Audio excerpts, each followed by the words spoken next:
Imagine this. You're in a bustling hospital environment. Amidst the chaos, a nurse accidentally pricks herself with a needle she just used on a patient. She's frightened, unsure of what to do next. This scenario, known as a needle stick injury, happens more often than you might think. It's crucial to manage this situation correctly to prevent dire consequences.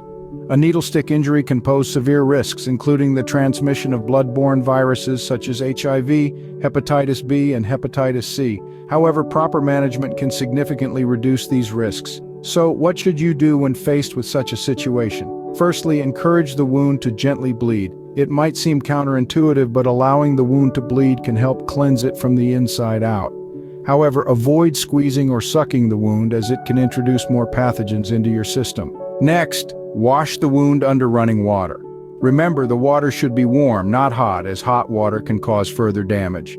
Use a mild soap if available, but avoid using disinfectants or bleach, as they can damage the skin and delay healing. After washing, cover the wound with a waterproof dressing. It's essential to keep the area clean and dry to promote healing and prevent infection. Avoid using adhesive plasters or bandages that could stick to the wound and cause pain or injury when removed. Now it's time to report the incident. Inform your supervisor or the person in charge immediately. It's not a matter of blame or punishment. It's about ensuring you get the right medical help promptly.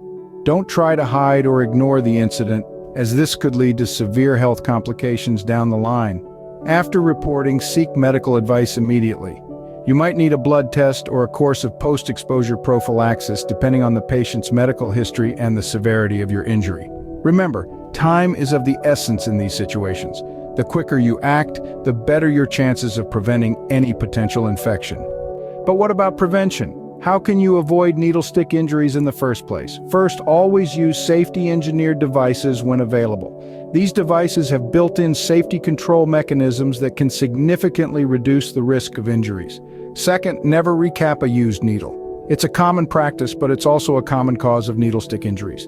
Dispose of used needles in a sharps container immediately after use. Lastly, always wear appropriate personal protective equipment. Gloves can't prevent a needle stick injury, but they can reduce the amount of blood contact if an injury occurs. Remember, a needle stick injury is not just a minor accident. It can have serious implications for your health.